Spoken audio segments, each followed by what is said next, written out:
Hello students, I Jairam War, Senior Lecturer. I welcome you all for the program Jnanataranga, CET NEET coaching classes for engineering and medical entrance exams conducted by Department of Pre-University Education, Government of Karnataka. Today I am going to discuss two chapters for CET and NEET coaching questions. So they are general principles and process of isolation of elements. The second one is 15th group elements or nitrogen family. So first of all, let us see the synopsis present in the first chapter, general principles and process of isolation of elements. Elements are the basic units of all types of matter. They are found to occur in nature either in the free state or in the combined state. So they are two types, native state or free state. Elements which are not attacked by moisture, oxygen and carbon dioxide of the air are occur in free state. For example, gold, platinum, noble gases, etc. Combined state, elements which are attacked by moisture, oxygen and carbon dioxide present in the air occur only in the combined state.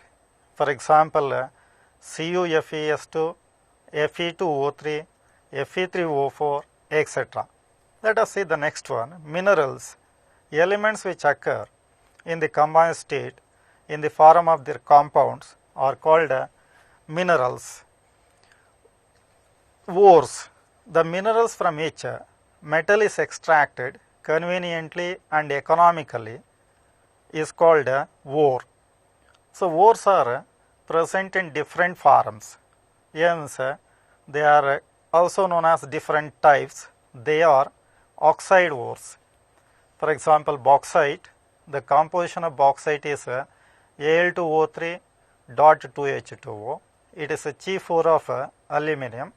Hematite, its composition is Fe2O3. It is a chief ore of iron. Magnetite, composition is Fe3O4. It is also the chief ore of iron. Cuprite, composition is Cu2O. It is a ore of copper, but it is a low grade ore.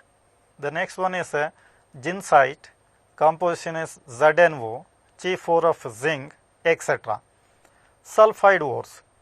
Copper pyrite is CuFeS2. It is a chief ore of copper. Copper glans, composition is Cu2S. Zinc blende, ZnS, fool's gold, FeS2, etc. All this contains sulfur as impurity, hence they are called sulfide ores. The next type of ores is carbonate ores. Siderite, FeCO3, it is a carbonate ore of iron. Calamine, composition is ZnCO3, it is a ore of zinc, etc. So these are called carbonate ores because they contains carbonate as impurity. Let us see the meaning of metallurgy. So the process of extraction of metals from their ores is called metallurgy. So metallurgy has the following steps. They are called metallurgical process. They are, the first one is concentration or beneficiation of the ore. So concentration meaning it is the removal of gangue or matrix. Gangue or matrix is nothing but the rocky and earthy impurities present in the ore are called gangue or matrix.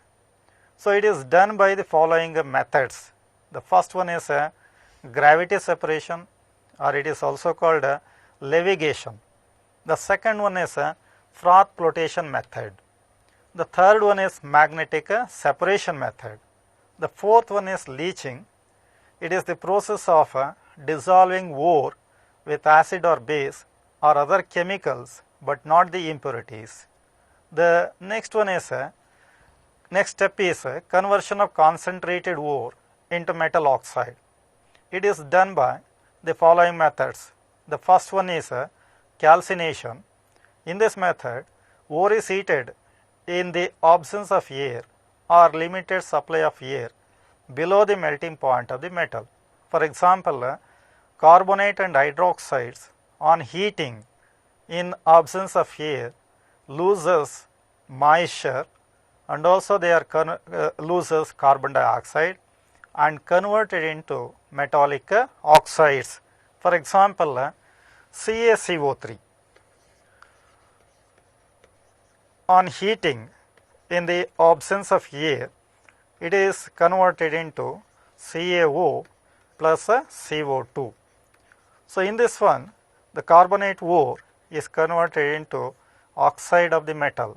Similarly, Al2O3 dot 2H2 on heating converted into Al2O3 plus 2H2O. So in carbonate method, the oxide, hydrated oxide and carbonate ores are converted into respective oxide ores. So let us see the next one, roasting. In roasting, ore is heated in excess of air below the melting point of metal. Example, sulfide ores, for example, Cu, Fe, S2. Copper pyrite is on heating in excess of air, it is converted into Cu2S plus 2Fes plus SO2.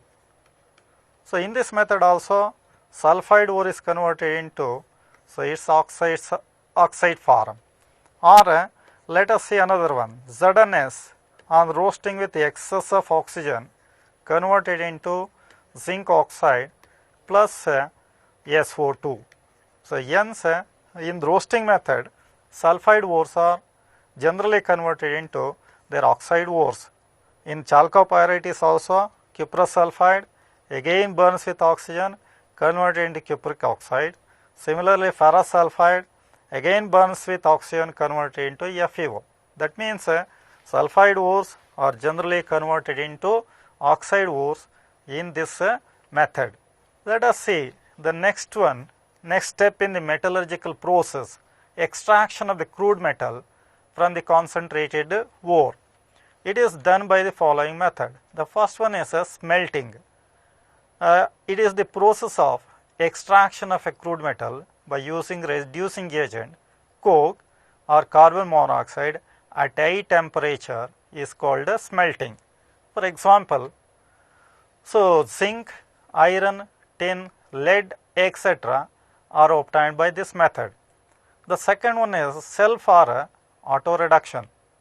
It is the reduction of metal oxide on their own without the use of external reducing agent is called auto reduction, or it is also called self reduction. For example, mercury, copper, Pb, etc. undergo self reduction to their respective metals. They are called crude metals. The next one is flux. It is a substance used to remove impurities present in the crude metal. Generally, it is used in smelting process. For example, that is flux plus gangue gives a slag, means flux combines with the impurities, acidic impurities or basic impurities present in the molten metal, gives easily fusible mass called slag. For example, SiO2 is acidic flux used in the removal of FeO present in the molten copper metal. Likewise, CaO acts as a basic flux in the extraction of pig iron. The CaO combines with the impurity SiO2, giving rise to CaSiO3. That is, so in copper extraction, so SiO2 is acidic plus, combines with FeO, giving rise to FeSiO3, ferrous silicate slag. Similarly, in the extraction of iron, the impurity SiO2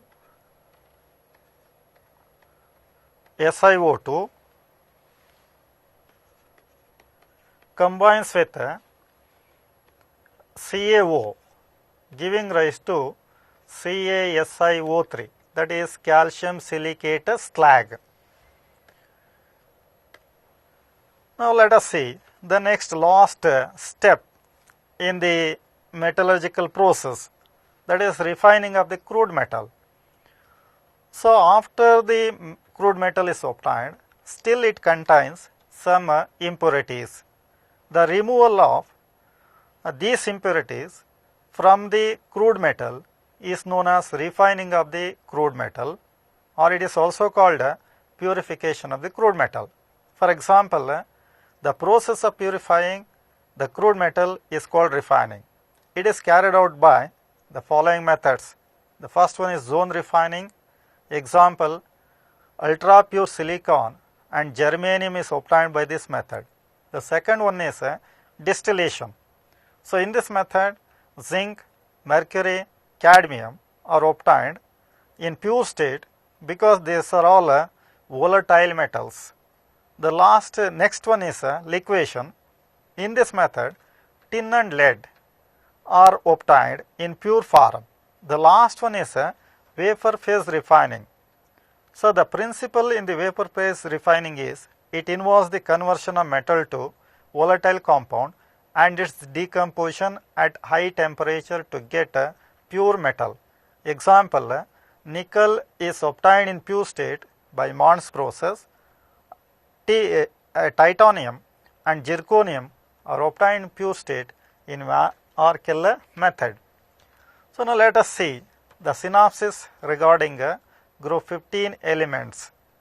Nitrogen, phosphorus, arsenic, stibbium and bismuth are called 15 group elements, and the valential electronic configuration of all these elements is NS2, NPX1, NPY1, NPZ1, means they have 5 electrons in their outermost shell. So the next first element in 15 group elements is nitrogen. It forms p-pi multiple bonds by weaker van der Waals forces and present as diatomic gas molecule, that is N2, due to its small size and high electronegativity. So it is less reactive at room temperature, whereas phosphorus exists as a tetrameric molecule, that is tetrahedron, means 4 atoms are combined in the form of tetrahedron and forms only single bonds. Let us see the oxidation state of some of the elements present in the 15 groups. Nitrogen exhibits oxidation state from -3, -2, -1, 0, +1, +2, +3, +4 and also +5, means it exhibits all the oxidation states from -3 to +5. Likewise, phosphorus has the following oxidation states: -3, -2, 0, +3, +5. Arsenic, stibbium and bismuth shows only 3 oxidation states, +3 and +5. Due to inert pair effect, stability of +5 oxidation state decreases and +3 oxidation state increases. That means as we move down the group from nitrogen to bismuth, the participation of inner s electrons not involved in chemical bonding. Therefore, the oxidation state becomes +3, hence it is more stable. Let us say hydrates of the group shows the following trends. The first one is bond angle. Ammonia is greater than PH3, is greater than arsenic hydride, greater than SbH3, is greater than BiH3. This is due to increase in size and decrease in electronegativity of the central atom. So, as we move from top to bottom in the same group, the atomic size of the elements increases. This is because a fresh electron is added to new principal quantum number. Hence, the size of the nitrogen, phosphorus, arsenic, strontium, bismuth increases. Hence, the bond angle goes on increases. The next property is basic character. So, regarding basic character, the basicity of ammonia is always greater than the basicity of phosphine PH3. This is because as the size increases, electron density of the central metal atom decreases. So, the size of the phosphorus atom is more than the nitrogen atom. Therefore, electron density on the nitrogen atom decreases. Hence, phosphine is less basic than ammonia. So, now let us see oxides of nitrogen. So, nitrogen forms 5 oxides. They are nitrous oxide, known as laughing gas. The next one is nitric oxide. So, it is odd electron oxide. The next one is N2O3, dinitrogen trioxide, nitrogen dioxide, dinitrogen pentoxide. Their acidic strength increases in the order N2O, NO, N2O3, NO2, N2O5. This is because the oxidation state of the nitrogen atom increases from N2O to N2O5. Hence, their acidic strength also increases. So, hence N2O is called laughing gas. It is paramagnetic in gaseous state due to the presence of an odd electron. Next property, all these elements form trihalides, formula EX3, and pentahalides EX5. So, among them NF3 is not undergoes hydrolysis and exothermic compound, hence it is explosive.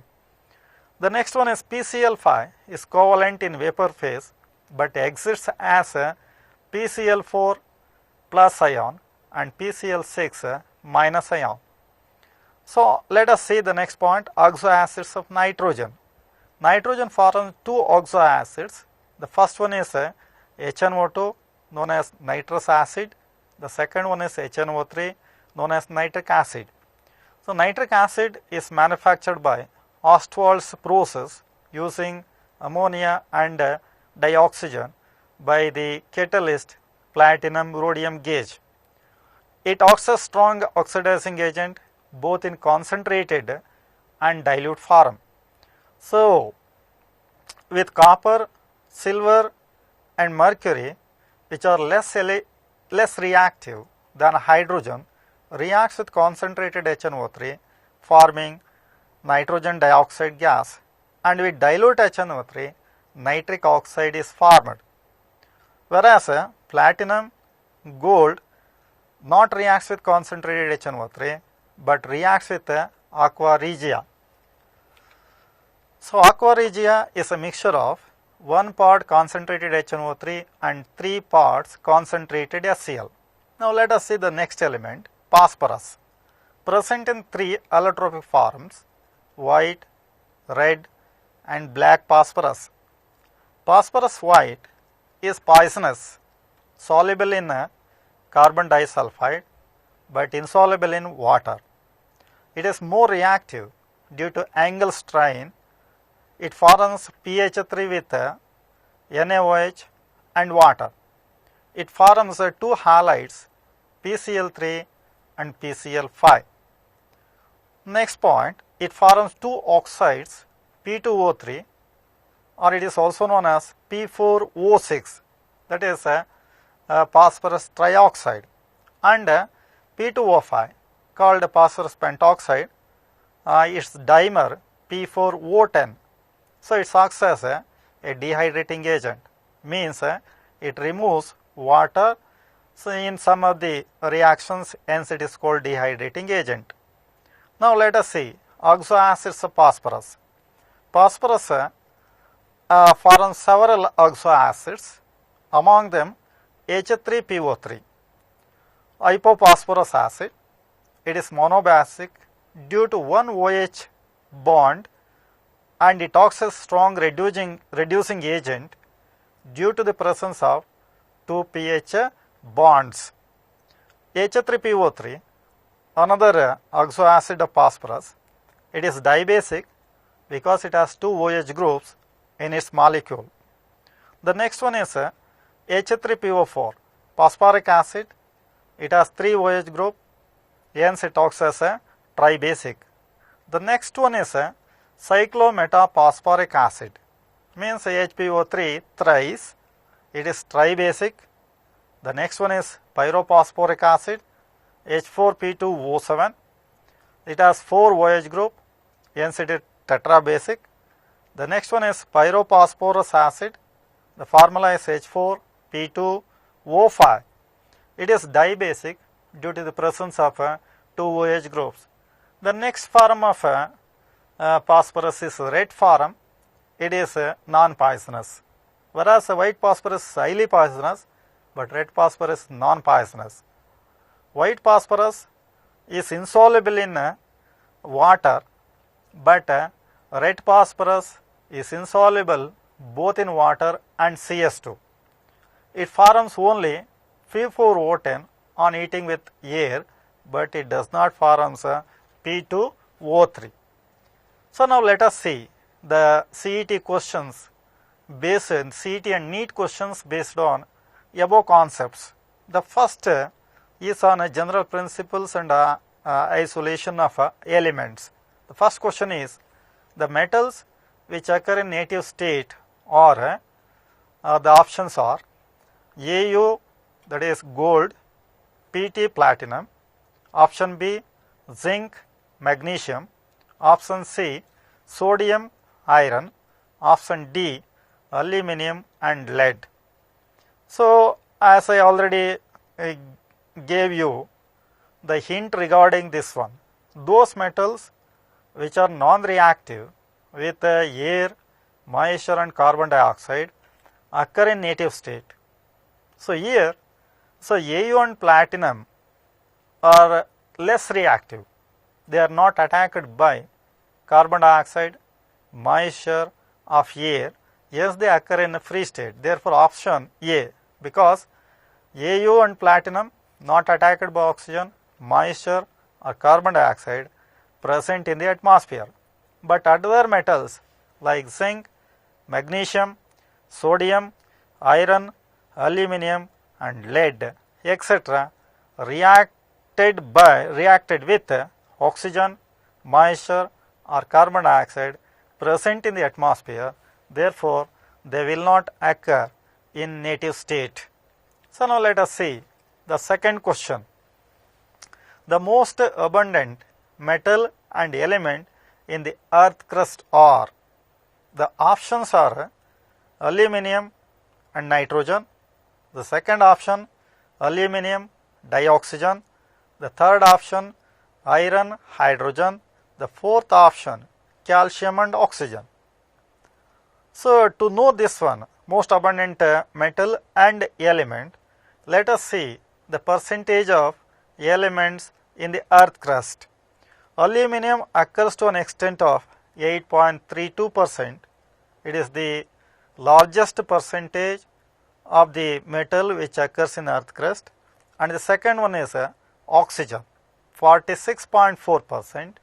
The remaining elements, iron occur to an extent of 5.63%, calcium 3.6%, dihydrogen 0.14%. Therefore, the most abundant metal in the earth crust is aluminum, and most abundant element in the earth crust, not in the atmosphere, it is in the earth crust, is aluminum or oxygen. The option is B, Al and O2. So now let us see the third question. The third question is, the chief ore of copper is. So copper occur in different forms of ores. The options are bauxite, the second one is hematite, the third one is chalcopyrite, the fourth one is cinnabar. So here chief ore of copper is asked. Copper occurs in different forms as I already told you. The first form is sulfide form, CuFeS2, and next one is Cu2S. Cu2S is called a low grade ore.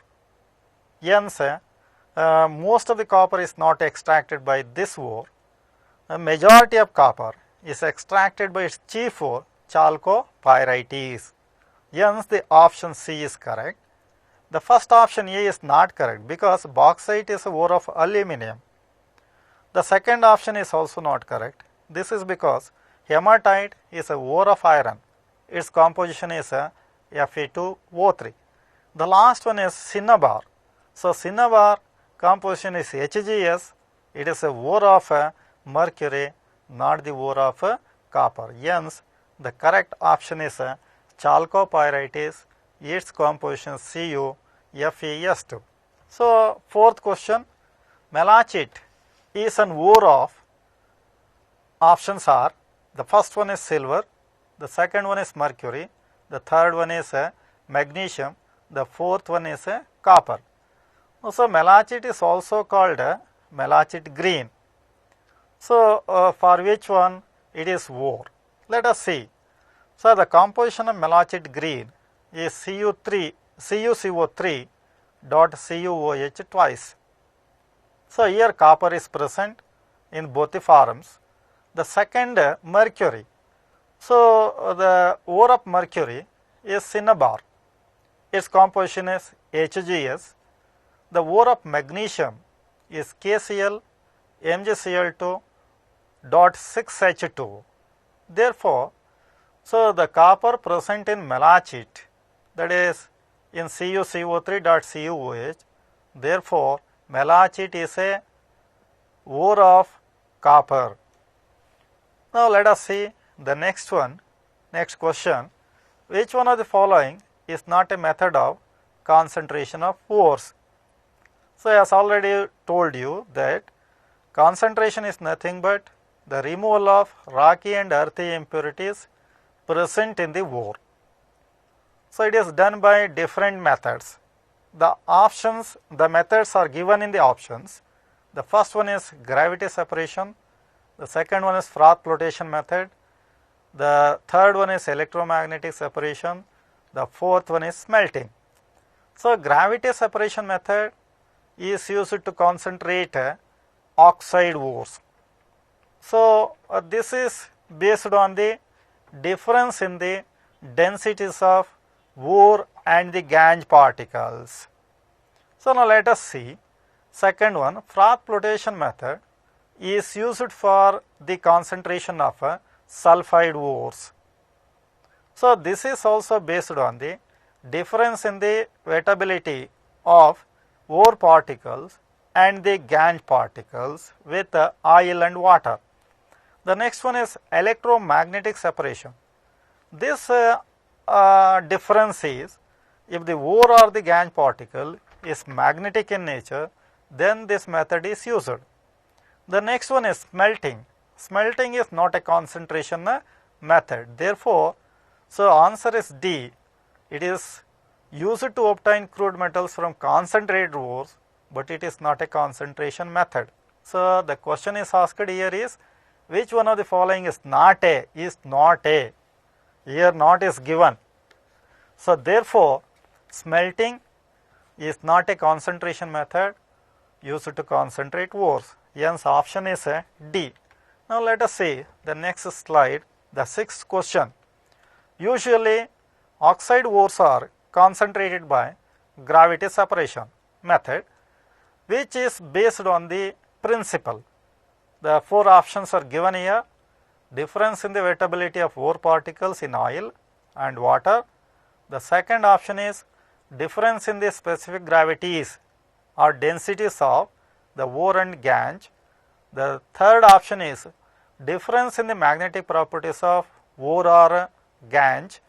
The fourth is difference in the particle size of ore. So the question is asked here on the gravity separation. The principle in the gravity separation method is, difference in the specific gravities or densities of the ore and gangue. Therefore, option is B. It is a correct option. The other three options are not correct. This is because the first one is used in a froth flotation method. The third one is used in electromagnetic separation. The fourth one is a general. It is not applicable to any method. Let us see the next one. Seventh question. The role of pine oil and potassium ethyl xanthate in the froth flotation process is to enhance the non-wettability of. The options are first one, mineral particles in froth, B, mineral particles in water, C, gangue particles in froth, D, gangue particles in water. So, ಈ question ಅಲ್ಲಿ ಏನು ಕೊಟ್ಟಿದ್ದಾರೆ ನೋಡಿ. The role of pine oil and xanthates in froth flotation process to enhance the non-wettability of. So, in froth flotation process, the powdered ore is mixed with water and oil, even froth stabilizers, and it is stirred well by passing air. So, in this method, the ore particles usually wetted by the oil and gangue particles are wetted by water. The ore particles which are wetted by the oil and xanthates carries these particles to the surface, and the gangue particles which are wetted by water becomes heavier, collected at the bottom. So, therefore, pine oil, xanthates, even fatty acids acts as collectors to enhance the non-wettability of ore particles with water. Similarly, in the same process, cresols and aniline stabilizes the froth. So, hence it is separated correctly, and so it is degassed. So, but gangue are wetted by water. So, therefore, correct option here is B. Now, let us see the next question, 8th question. Sodium cyanide is added in the froth flotation process as a depressant when the ore contains a mixture of zinc sulfide and lead sulfide, because ಇಲ್ಲಿ ಎರಡು or mix ಇದ್ದಾಗ ಅದಕ್ಕೆ sodium ಸೈನೈಡನ್ನು ಹಾಕ್ತಾರೆ. Sodium ಸೈನೈಡನ್ನು ಹಾಕುವುದರ ಉದ್ದೇಶ ಏನು ಅಂತ ಕೇಳಿದ್ದಾರೆ. ಇದಕ್ಕೆ 4 ಆಪ್ಷನ್ಸನ್ನು ಕೊಟ್ಟಿದ್ದಾರೆ. there are 4 options. The first one is PbCN2 gets precipitated without any effect on ZnS. The second option, ZnS forms soluble complex Na2ZnCN4 times, while PbS forms the froth. The third option is PbS forms soluble complex Na2PbCN4, while ZnS forms the froth. The fourth option, ZnCN twice gets precipitated without any effect on PbS. So ಇಲ್ಲಿ NaCN ಅನ್ನು mix ಮಾಡಿದ್ದಾರೆ. ಅದರ ಉದ್ದೇಶ ಏನು ಅಂತ. Here NaCN combines with ZnS gives sodium tetracyanozincate. That is 4NaCN plus ZnS gives Na2ZnCN4 times plus Na2S. So this complex prevents the PbS from the formation of froth, but PbS forms froth. So ಇದು ZnS froth formation ಅನ್ನು prevent ಮಾಡುತ್ತೆ, whereas so PbS froth ಅನ್ನು form ಮಾಡ್ತದೆ. therefore it carries to the surface. hence NaCN acts as a depressant. The choice is ZnS forms soluble complex Na2ZnCN4 times, whereas PbS forms the froth. So now let us see the 9th question. Which one of the following process is related with the removal of sulfur present in the ore by heating in the air? So there are four options. The first one is smelting, the second one is calcination, the third one is annealing, the fourth one is roasting. So let us see one by one. Smelting is used to extract crude metals from the concentrated ores by heating to high temperature using a suitable reducing agent, coke or carbon monoxide. The second one is calcination. So it is the process of heating the ore in the absence of air. The next one is annealing. So annealing is used in cooling steel. It is not a concentration method. The next one is roasting. Roasting is defined as heating of the concentrated ore in excess of air below the melting point of the metal. So see the question. Which one of the following process is related with the removal of sulfur present in the ore by heating it in the air? So that means sulfide ore is concentrated by which method? So the method used here is roasting. So explanation is given and answer correct option is D. So in roasting, sulfur present in the ore is converted to sulfur dioxide, hence option D is correct. Now let us see the next question. In the extraction of gold and silver involves leaching the metal with cyanide ion. The metal is recovered by displacement of metal by zinc from the complex ion. B. Roasting of metal complex. C. Calcination followed by roasting. D. Thermal decomposition of metal complex. So once again let us see the question. Extraction of gold and silver involves leaching the metal with cyanide ion. The metal is recovered by. So in this method, gold and silver native ores are dissolved in aqueous solution of sodium cyanide and air. So hence it forms a complex. From the complex, the gold or silver is displaced by adding zinc. So here zinc acts as a reducing agent. Therefore, the correct option is displacement of metal by zinc from the complex ion. So other three options are not correct because roasting is a concentration method, it is not a displacement method.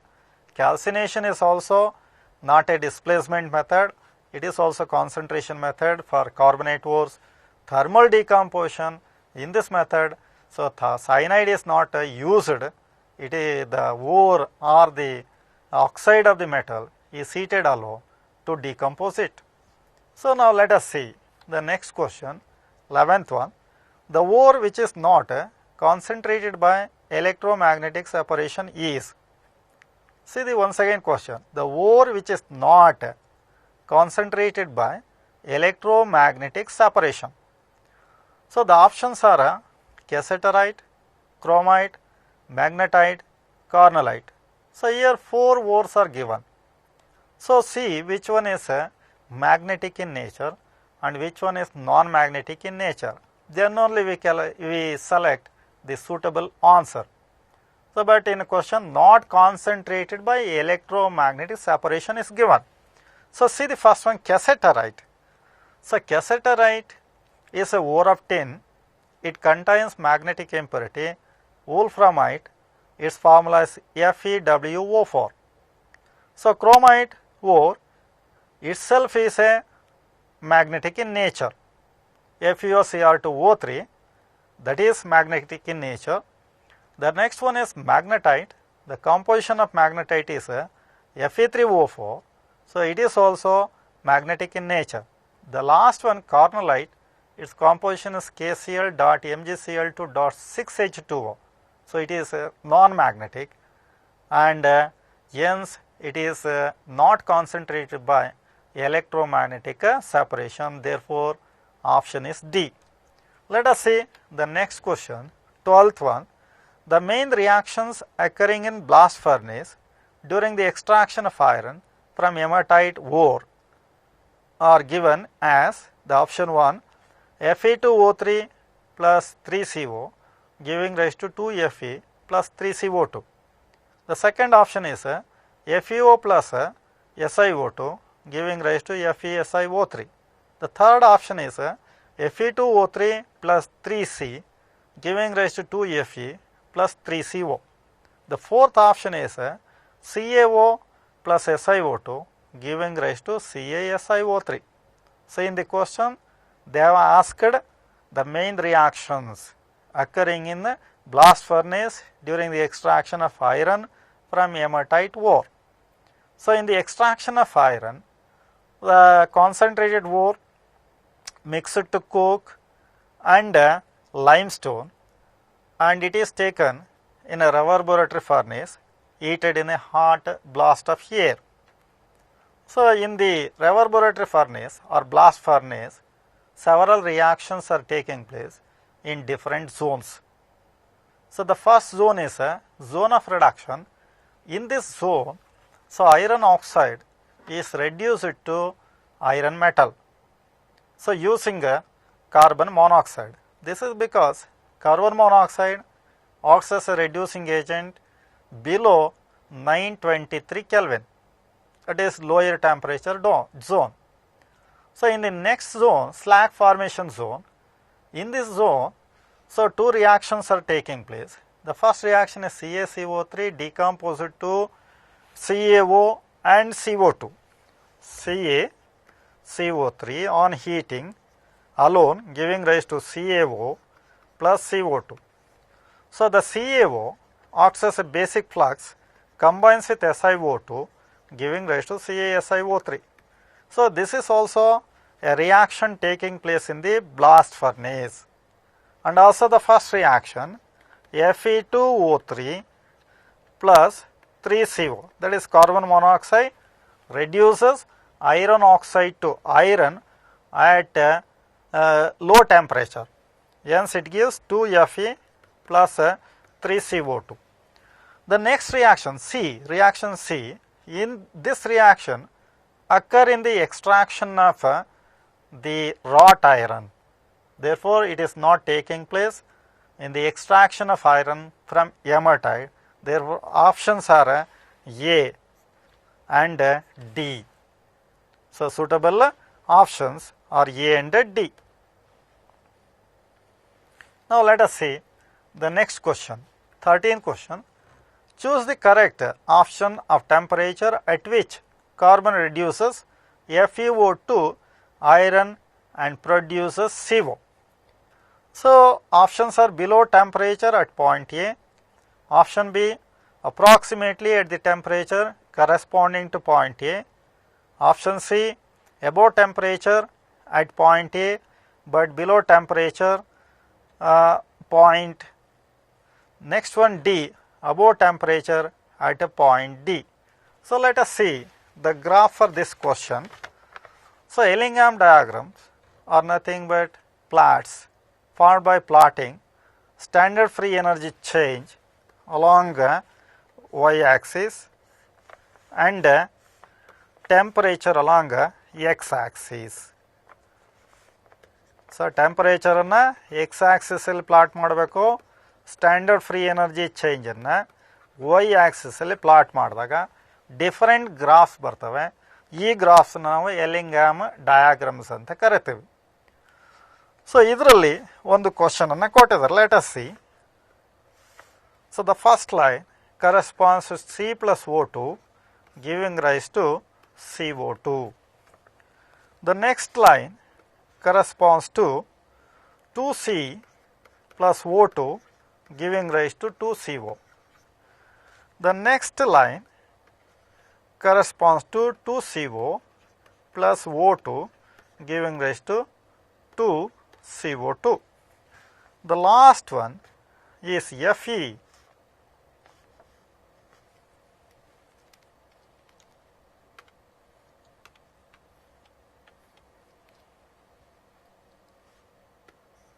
The third line is Fe plus O2 giving rise to 2FeO.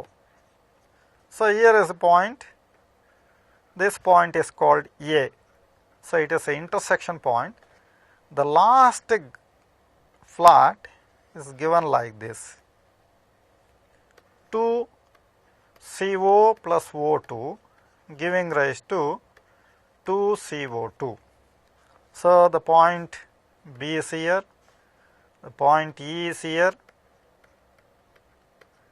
and the point D is here.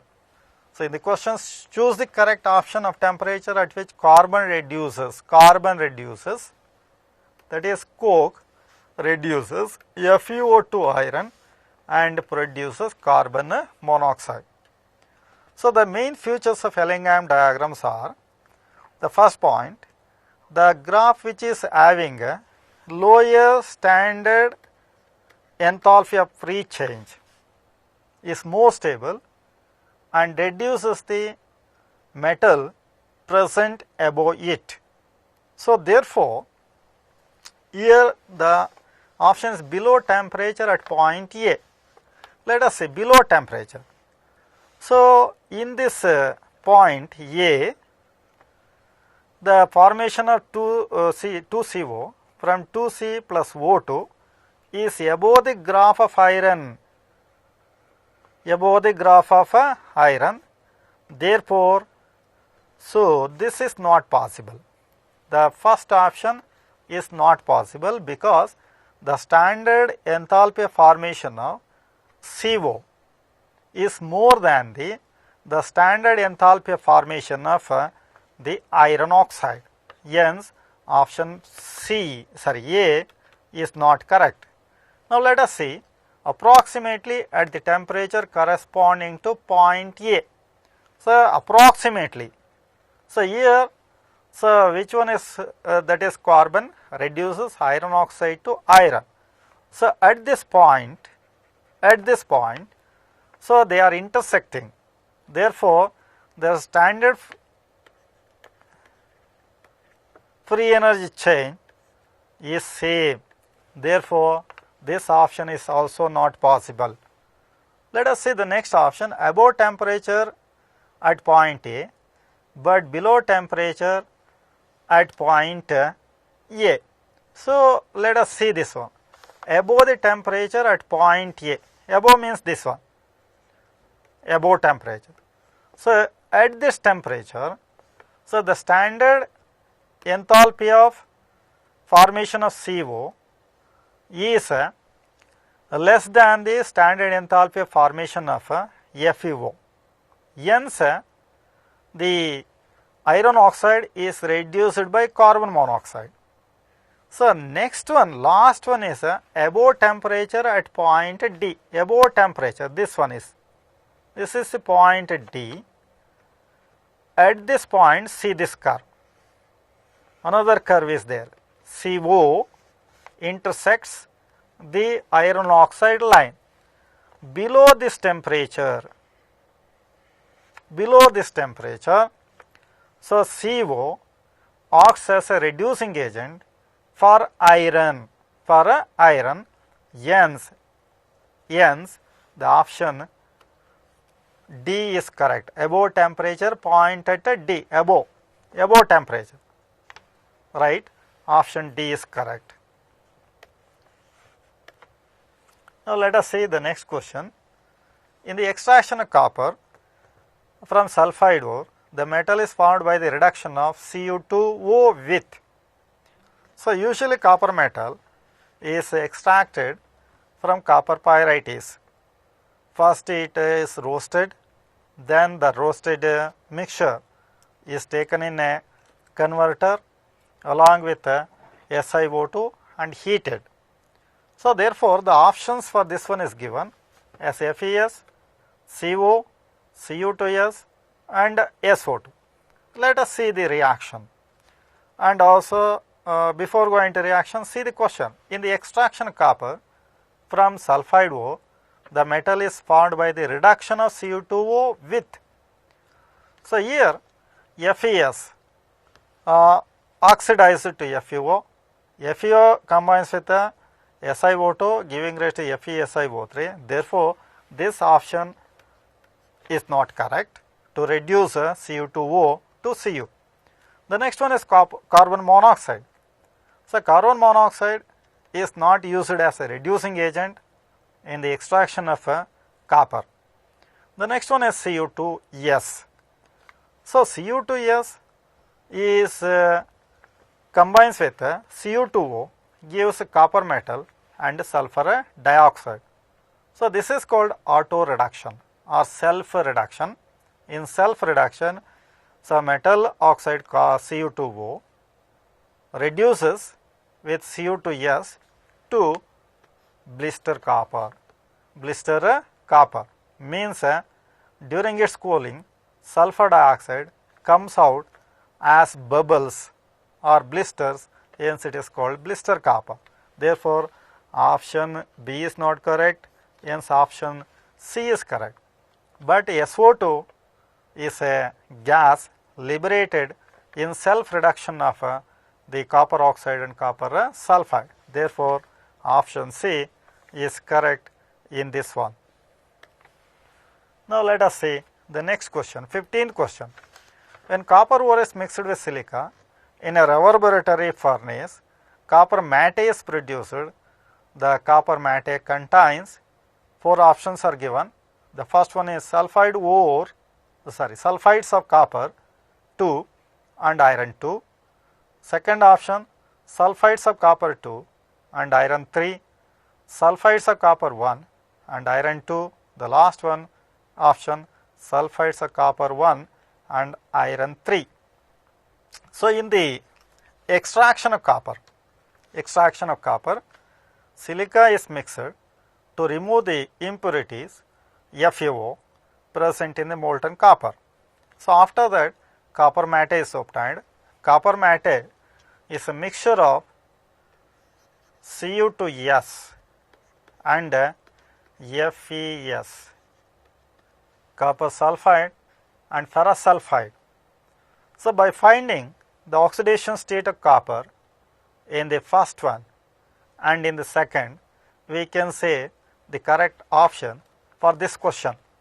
So in this option 2Cu, the oxidation state of S is minus 2 is equal to 0. Therefore, 2Cu is equal to 2, Cu is equal to 2 by 2 is equal to plus 1. The oxidation state of copper in Cu2S is 1. So that is copper 1 ಆಯಿತು. The next one is find out the oxidation state of Fe. We need Fe, that is iron, in ferrous sulfide. So which is equal to 0. So we have to find oxidation state of Fe, put as it is Fe, and oxidation state of sulfur is minus 2, it is equated to 0. Therefore, Fe is equal to plus into minus minus 2. The transfer this minus 2 right hand side, then you will get plus 2. So iron is present here in plus 2 state. Therefore, copper 1, sulfide of copper 1 and iron, the oxidation state of iron 2. Therefore, the option is C, sulfides of copper 1 and iron 2 is the correct option for the above question.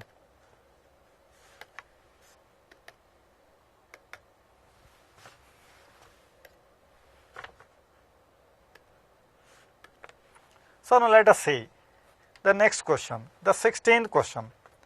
The slag obtained during the extraction of copper from copper pyrites is composed of. So copper anna copper pyrites ನಿಂದ extract ಮಾಡಬೇಕಾದಾಗ ಬರ್ತಕ್ಕಂಥ slag ಯಾವುದು ಅನ್ನೋದನ್ನು ಇಲ್ಲಿ ಕೇಳಿದ್ದಾರೆ. So let us see the options. The 4 options are Cu2S, first one, the second one CuSiO3, the third one FeSiO3, the last one CaSiO3. So during the extraction of copper from copper pyrites, the first step is roasting of copper pyrites, that is Cu, Fe, S2. So this on roasting in excess of oxygen, this is converted into Cu2 S plus Fes plus sulfur dioxide. So actually this is the reaction, it is not balanced here. So Cu2S, so again combines with O2 giving rise to Cu2O and SO2. FeS also oxidized by air giving rise to FeO plus SO2. So Cu2O combines with unconverted Cu2S, undergoes auto reduction giving rise to molten copper. So ಇದನ್ನು ಈಗಾಗಲೇ ಇಂದಿನ question ಅಲ್ಲಿ ಹೇಳಿದ್ದೀನಿ. So but the FeS is oxidized to FeO. This FeO combines with the slag, impurity, that is flux, acidic flux SiO2 giving rise to FeSiO3. So therefore the slag formed in the extraction of molten copper is FeSiO3, that is C, because FeO is the basic impurity in the extraction of copper, therefore combines with acidic flux SiO2 gives FeSiO3, that is FeO plus SiO2 giving rise to FeSiO3. The correct option is C. Now let us see the next question, 17th question. The process used for purification of Al2O3.2H2O is, Al2O3.2H2O is a chief ore of bauxite. So bauxite ore is a purification. Here they are asked purification method, the process used for purification of bauxite. 4 options given here are, the first one is magnetic separation, the second one is leaching, the third one is froth flotation, the fourth one is electro refining. Let us see one by one. Magnetic separation method is the concentration method used to concentrate the ores containing magnetic materials.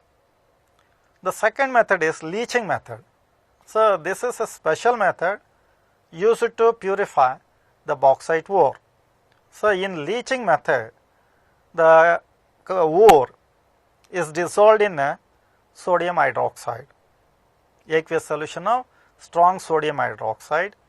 So at temperature, so 473 to 523 Kelvin under a pressure of 35 to 36 bar. At these conditions, bauxite dissolves in sodium hydroxide giving rise to sodium meta-aluminate. So hence the bauxite is purified by leaching method. So let us see other options are not correct for this one. Froth flotation. This is used for the concentration of sulfide ores. So here Al2O3 2H2O is not a sulfide ore, hence third option is not correct. The last one is electro refining. So refining method is used for the purification of molten metals. Hence the D is not also correct, hence the correct option is B. So right, now let us see the next one. Next question. So 18th questions. In the Bayer's process, options are given. Al2O3 goes into solution as soluble aluminum hydroxide ion, but impurities TiO2 and Fe2O3 remain insoluble. Third option, Al2O3 is insoluble in NaOH solution. C, Al2O3 changes to aluminum nitride. D, none of the above. So here the first option is given. Al2O3 goes into solution as soluble AlOH4 ion. So now let us see Bayer's process. So in Bayer's process is used to purify the ore of aluminum, that is bauxite, Al2O3.2H2. So in Bayer's method, the concentrated ore is leached with strong aqueous solution of sodium hydroxide under high pressure and at high temperature. It also contains impurities SiO2, TiO2, Fe2O3. On treating the bauxite ore with a strong solution of sodium hydroxide, alumina, that is Al2O3, dissolves, giving sodium meta-aluminate NaAlOH 4 times. So, from NaAlOH 4 times, the pure alumina is obtained. So, therefore, option A is correct. Al2O3 goes into solution as soluble aluminum hydroxide ion, but impurities TiO2 and Fe2O3 remain insoluble. So, let us see the first next option. Al2O3 is insoluble in NaOH solution. So, usually Al2O3 alone is a bad conductor and has high melting point, hence it is insoluble in NaOH. The next one method is a Surpax method. So, in this method, alumina, coke and nitrogen on heating gives aluminum nitride plus carbon monoxide. This process is called Surpax process. So, this on digested with water gives aluminum hydroxide. On ignition gives pure alumina. So, but this not contains the impurities TiO2, Fe2O3, etc. Hence, this option is also not correct. Therefore, the correct option is A. Now, let us see the next one.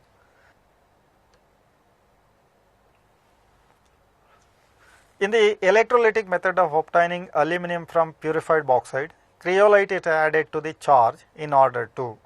So, cryolite and fluorspar is added to purified alumina. This is because to lower the melting point of alumina and increase its conduction. So, this method is called Hall-Héroult method. So, therefore, the option is in the presence of cryolite which forms melt with lowering melting point of alumina. Hence, option B is correct. The first option, in first option, it is used to prevent loss of heat due to radiation.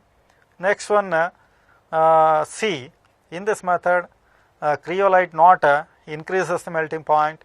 Next one, D, to prevent carbon electrodes, cryolite is not used. Hence, option is B. Now, let us see the next question, 20th question. In electrolysis of Al2O3 by Hall-Héroult process, let us see the following option, which one is correct. Cryolite Na3AlF6 lowers the melting point and increases its electrical conductivity. Second option, Al is obtained at cathode and carbon dioxide at anode. C, both A and B are correct. D, increases the melting point. So, cryolite is added in Hall-Héroult process to purified alumina to lowers the melting point and increases the electrical conductivity. So, this is because cryolite has high melting point and also bad conductor. Therefore, the option A is correct. The next one is aluminum is obtained at cathode and carbon dioxide at anode. So, this is reverse. Aluminum usually obtained at cathode and carbon dioxide is at anode.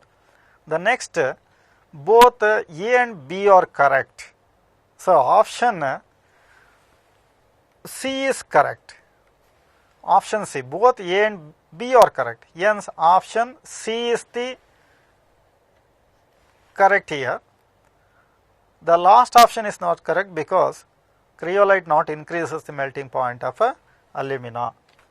Next one, 21st question, zone refining is based on a principle of. So, zone refining is used to obtain ultra pure metals, silicon and germanium. So, this method is based on impurities of low boiling metals can be separated by distillation. The second option, impurities are more soluble in molten metal than in solid metal. C, different components of a mixture are differently adsorbed on a adsorbent. D. Vapor of volatile compound can be decomposed to pure metal. So, here zone refining. So, in this method the impurities are more soluble in molten metal than in solid metal. This is the principle present in zone refining. So, other options are not correct. So, the first option is used to obtain zinc, cadmium and mercury. The third option is based on chromatography. The last option is based on vapor phase refining. Therefore, the option B is correct. So, next one, 22nd question, formation of nickel tetracarbonyl and its subsequent decomposition into nickel and carbon monoxide makes the basis of Mond's process. The reaction is Ni plus 4CO T1, NiCO 4 times, again temperature T2 gives nickel plus 4CO, T1 and T2 are. So, in Mond's process, pure nickel is obtained. First of all, the impure nickel is heated at lower temperature T1 and the complex formed is decomposed by heating to higher temperature. So, the lower temperature T1 is 50 degree centigrade and T2 is at 230 degree centigrade. Let us convert them into Kelvin temperature. So, 50 degree centigrade is converted to Kelvin temperature by adding 273 Kelvin. So, which is equal to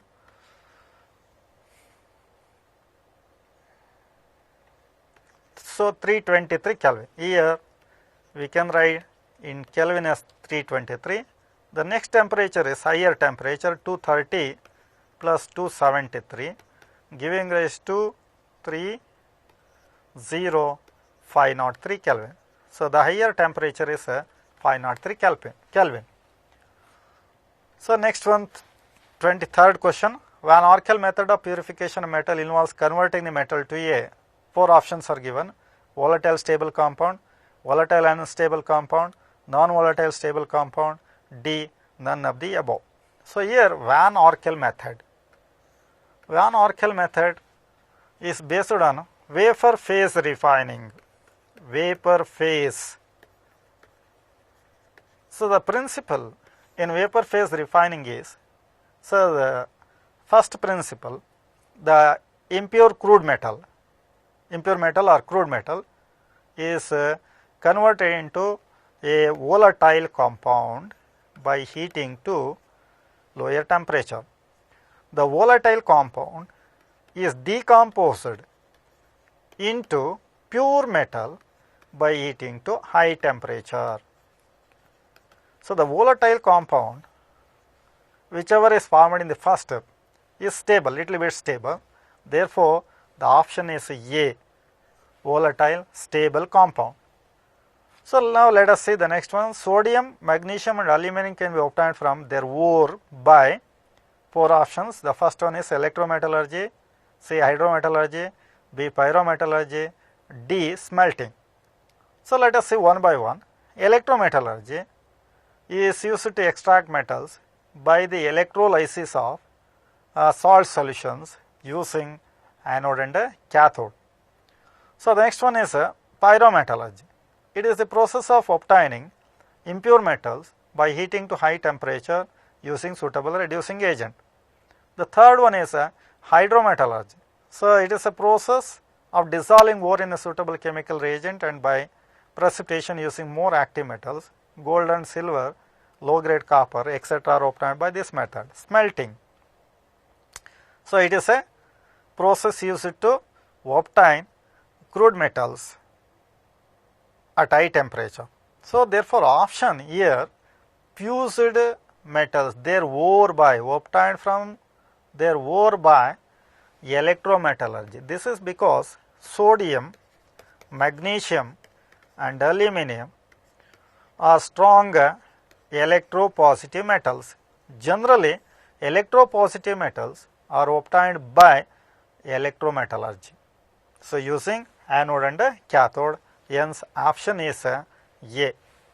Now, let us see the next one, 25th question. Which element of group 15 of the periodic table is a typical metal?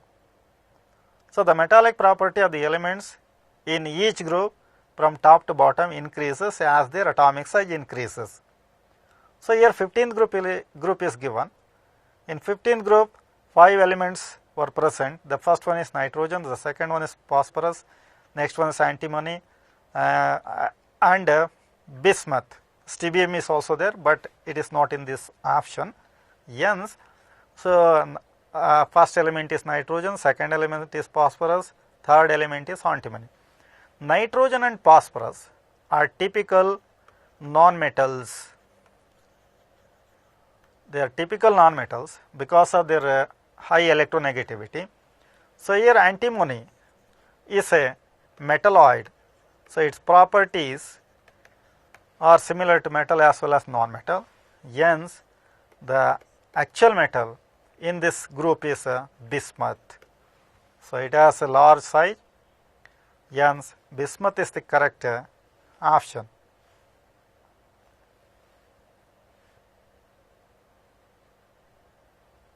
So bismuth, option D, it is not antimony, option D is correct. Option D, bismuth. Now let us see which of the following element is least electronegative in group 15 elements. So in the same group, electronegativity from nitrogen to bismuth decreases as the size of the atom increases. So the 15 group elements are arranged like this. So the first element nitrogen, phosphorus, so the next one is here antimony, arsenic, and so bismuth. So here they are given 4 elements. Nitrogen is given, then arsenic is given, antimony is given, and bismuth is given. So therefore, least electronegative element. The least electronegative element again here is bismuth. So other elements have more electronegative than bismuth. Let us see the next one. Select the correct statement about order of stability of oxidation states. The first option is bismuth 3 plus is greater than Sb 3 plus is greater than As 3 plus. Second option, As 3 plus is greater than Sb 3 plus is greater than Bi 3 plus. C, Sb 3 plus is greater than As 3 plus is greater than Bi 3 plus. D, Bi 5 plus is greater than Sb 5 plus is greater than As 5 plus. So in the same group, these elements are present in the same group.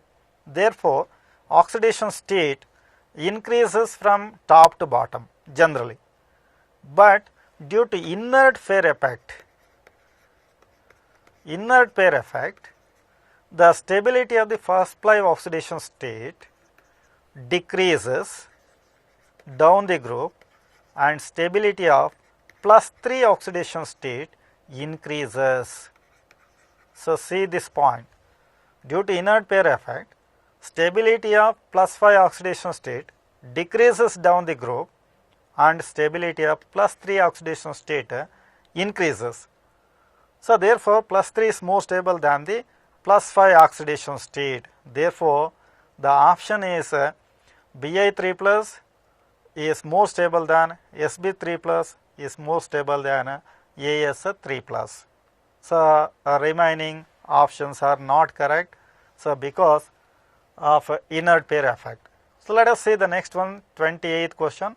Boiling point of ammonia is greater than pH 3, phosphine, due to the first option, small size of nitrogen, second option, large size of phosphorus, C, presence of intermolecular hydrogen bonding, D, higher electronegativity of nitrogen than phosphorus. So generally boiling point depends on hydrogen bonding. The second one is their atomic size. So here hydrogen bonding, strong intermolecular hydrogen bonding present between ammonia molecules. Therefore, the boiling point of ammonia is greater than the boiling point of pH 3, phosphine. Hence, the option C is correct. So what about in phosphine? In phosphine, so there is a very weak intermolecular hydrogen bonding is present. Therefore, the boiling point of ammonia is more than the boiling point of phosphine due to intermolecular hydrogen bonding. 29th question. Among the following oxides of nitrogen, which is the most acidic in nature? So, 4 options: N2O, N2O3, N2O4, N2O5. So, in the synopsis, I already give an hint regarding this one. So, let us calculate the oxidation state of nitrogen in all these oxides. In the first one, I will show for the first one, N2, we know the oxidation state of N2, therefore, write it as 2N plus O is equal to 0. 2N, oxidation state of oxygen is minus 2 is equal to 0. Therefore, 2N minus 2 is equal to 0. Therefore, 2N is equal to plus 2. Therefore, N is equal to plus 2 by 2 is equal to plus 1. In the first one, our first option, oxidation state of N2 is plus 1. In the second one, oxidation state is plus 2. In the third one, oxidation state is plus 4. Plus 4. In the D, oxidation state is plus 5. As the oxidation state of the element in their oxide increases, their acidic strength is also increases. So, therefore, the option is D, because nitrogen has highest oxidation state in its oxide. Now, let us see the next question. This question is on bond dissociation enthalpy. So, the bond dissociation enthalpy of E bond H, E means element, H is equal to hydrogen, bonds is given below. Which of the compounds will act as strongest reducing agent? The compound are ammonia, PH3, ASH3 and SBH3, and EH dissociation enthalpy is also given 389, 322, 297, 255. So, the options are A ammonia, C ASH3, B PH3, D SBH3. So, let us see the molecule in which EH bond dissociation enthalpy is lower, that molecule acts as a strong reducing agent. By observing the dissociation enthalpy of EH among these 4 molecules, SBH3 has lowest bond dissociation enthalpy, that is 255 kilojoule per mole, hence it acts as strongest reducing agent, and also size of the atom increases from nitrogen to CBM. As a result, the bond dissociation enthalpy decreases. Therefore, the option is SBH3. Let us see the next question. Which of the following elements does not show allotropy? So, allotropy means a same element present in a different elemental forms. So, usually nitrogen shows allotropy, carbon shows allotropy. So, here the nitrogen family is given. The first option is nitrogen, the second option is bismuth, the third option is antimony, the fourth option is arsenic. So, here the bismuth is the last element present in the 15th group. It is purely metallic. Therefore, so option is B. Why the other options are not correct? See that one. Nitrogen has 3 allotropic forms, 2 solid and 1 gaseous state. Antimony has 2 allotropic forms, yellow and black, and arsenic has 3 allotropic forms, gray, yellow and black. But so bismuth has no allotropic form, hence the correct option is B. 32nd question.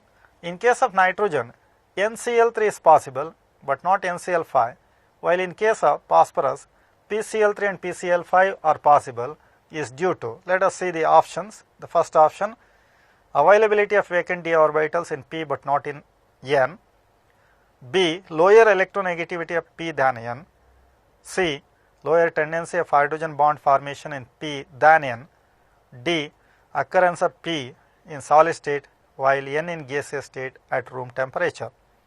So here the formation of molecules from nitrogen and phosphorus are given. So the formation of molecules depends upon the overlapping of orbitals and also the availability of orbitals. So in nitrogen, so valence shell electronic configuration is given. It is 2s2 2p3. Totally 4 orbitals are available. That is 1s, that is 2s, 1 orbital, and p, that is 2p, 3 orbitals. Total number of orbitals available for bonding is 4, but the 2s orbital is not generally involved in bond formation, hence only 2p 3 orbitals are available. So that means it has no d orbital, it has no d orbitals, therefore it forms NCl3 by using 3 2p orbitals but not NCl5. But in phosphorus, let us see the valence shell configuration. Its valence shell configuration is 3s2 3p3, but also there is a 3d orbital near to 3p, hence one electron from 3s orbital jump to 3d. Therefore the number of orbitals available for bond formation are 1 3s, so 3 2p and 1 3d. So therefore total number of orbitals available for bonding is 5, hence PCl5 forms phosphorus forms PCl3 and also PCl5 by utilizing 3 3p orbitals and 1 3s, 3p and 1 3d orbitals. So therefore the correct option is A, availability of vacant d orbitals in phosphorus, not in nitrogen. 33rd question. Dinitrogen is prepared by the decomposition of the following compounds. Options are: the first option ammonium nitrite, second option ammonium dichromate, third option sodium or barium oxide, all the above. So let us see the first one, ammonium nitrite. Formula is NH4NO2. On heating it gives N2 plus 2H2. So here nitrogen is formed, that is dinitrogen. The next one is ammonium dichromate. So on heating ammonium dichromate we also get nitrogen, water, chromic oxide. Similar third one, sodium azide. Formula is 2NaN3. On heating it gives N2. So see all these. The fourth one, barium oxide, on heating gives barium and dinitrogen. So in all these compounds nitrogen is formed. Therefore the answer is D, all the above. Let us see 34th question. Nitric oxide is paramagnetic in nature. The options are gaseous state, liquid state, solid state, polymeric state. So the substances are broadly classified into 3 types. The first one is a paramagnetic substance, the second one is diamagnetic substance, the third one is a ferromagnetic substances. So ferro, there are 2 more types, ferrimagnetic and antiferrimagnetic. Let us see what is diamagnetic substance. A substance which is not attracted by the magnetic field is called diamagnetic. So this is due to absence of unpaired electrons. So a compound or a molecule not having a unpaired electron or single electron or odd electron is not attracted by the magnetic field, hence they are called diamagnetic substances. So paramagnetic substances are those which are attracted weakly by the magnetic field due to the presence of 1 or 2 electrons. The last one is ferromagnetic substances. These are strongly attracted by the magnetic field and retains magnetic property even after the magnet is removed or magnetic field is removed. Means they are converted into permanent magnets. So here the question is nitric oxide is paramagnetic in nature. So in gaseous state, liquid state, solid state, polymeric state. So it is only in gaseous state it is paramagnetic. This is because of presence of one odd electron. So calculate the number of electrons present in the nitric oxide, that is here. So in nitrogen the formula is NO. Nitrogen has 7 electrons, oxygen has 8 electrons, total number of electrons are 15. On grouping into 2 we get, so 7 electrons, paired electrons, 1 odd electron. Due to the presence of one odd electron in gaseous state, it is paramagnetic. So in liquid and solid state, NO undergoes dimerization, that is NO plus NO, NO plus NO giving rise to N2O, N2O2, dinitrogen dioxide. So on dimerization the total number of electrons becomes 30. See here, 2 nitrogen atoms, so it is 7 plus 7 14, not 15, is 7 plus 7 14, and oxygen dioxide 8 plus 18 is equal to 16. So 14 plus 16 is equal to 30 electrons. So on grouping into 2 it becomes 15 pair of electrons. So therefore in liquid and solid state nitric oxide is diamagnetic. Therefore the correct option is A. So let us see the next one. Paramagnetic species are options are A, NO, NO2, O2, B, N2O4, N2O2, O3, option C, NO2, NO plus, NO2 plus, O2 plus, option D, O2, CO, CO2.